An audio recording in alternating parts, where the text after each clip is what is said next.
आपसे बढ़ेंगे आगे। एक और खबर का आपको रुख करा देते हैं क्योंकि रिजल्ट सीजन है और पीएनबी हाउसिंग के भी रिजल्ट्स आए, मिले जुले रिजल्ट्स रहे। कंपनी के मुनाफे में 25% की गिरावट देखी, लेकिन एसेट क्वालिटी में सुधार देखने को मिला। नतीजे और आगे के आउटलुक पर बात करने के लिए हमारे साथ कंपनी के MD and CEO Hardayal Prasad मौजूद हैं।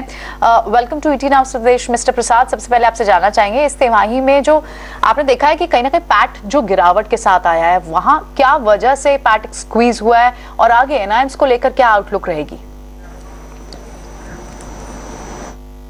हमारा जो रिजल्ट आया है, ये रिजल्ट हमारे इसमें जरूर कमी हुई है, लेकिन ये रिजल्ट पूरा का पूरा जो 2 साल पुरानी हमारी स्ट्रैटेजी थी कि हम कॉर्पोरेट बुक से हम बाहर निकलेंगे, जो कि एक बहुत हाई प्रॉफिटेबिलिटी और हाई रिस्क का भी बिजनेस होता है, उसको हमने जब 2019 के अंदर डिसाइड कर लिया था कि हम नहीं करेंगे और हम रिटेल फोकस करेंगे, तो रिटेल में ग्रोथ भी स्लो आती है।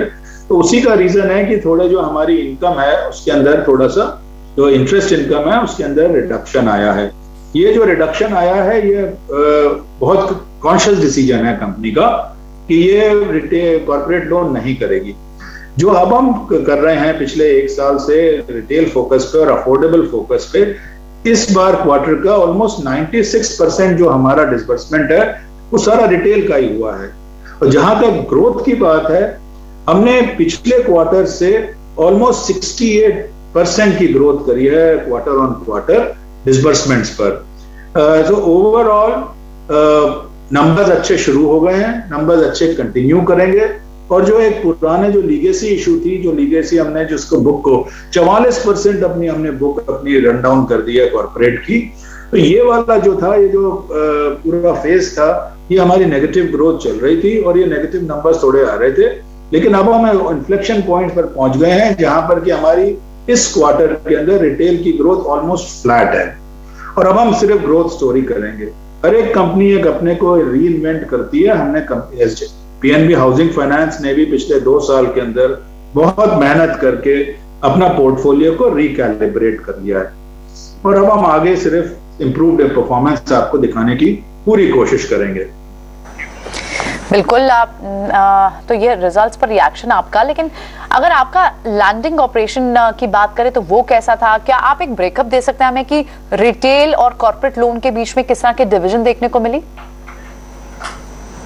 कॉर्पोरेट बुक तो हमने आपको बोला कि काफी हम उसको रिड्यूस कर रहे हैं। इस हाफ ईयर के अंदर भी हमने उसको 1200 करोड़ से हमारी कॉर्पोरेट बुक को रन डाउन करा है।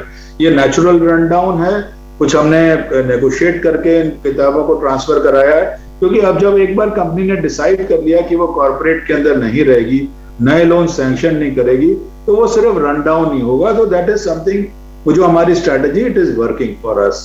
इन टर्म्स ऑफ रिटेल, मैंने आपको बोला 96% ऑफ हमारे डिसबर्समेंट रिटेल थे। ये वाला क्वार्टर जो है वो हमारा ऑलमोस्ट फ्लैट है लोन असेट्स के लिए। सिर्फ कुछ अराउंड 100-150 करोड़ का डिफरेंस है पिछले क्वार्टर और दिस क्वार्टर में, वो हम पूरा वाइप ऑफ कर देंगे नेक्स्ट क्वार्टर के अंदर। सो डिसबर्समेंट का जो इंप्रूवमेंट है वो सिग्निफिकेंट है and we will only take advantage of the mortgage boom that you are seeing. जो लेंडिंग, जो रियल्टी सेक्टर में इंप्रूवमेंट आ रहा है, हम तो पूरा का पूरा कोशिश करेंगे कि उसका पूरा बेनिफिट अब कंपनी को मिलना चाहिए। अब चलिए, बिल्कुल शुक्रिया बहुत बहुत आपका सर, आपने हमें समय दिया और ये सारे मैटर पर हमसे बात करी। तो पीएनबी हाउसिंग के मैनेजमेंट से हम बात कर रहे थे, एक बहुत मिक्स्ड रिएक्शन है और मिक्स्ड पैट में और साथ ही उनके रेवेन्यूज में, दोनों में एक अलग मिसमैच। और आज देख रहे हैं कि आप काउंटर में लगभग 4.5% का डाउनवर्ड प्रेशर भी है। तो रिएक्शन रिजल्ट्स के बाद।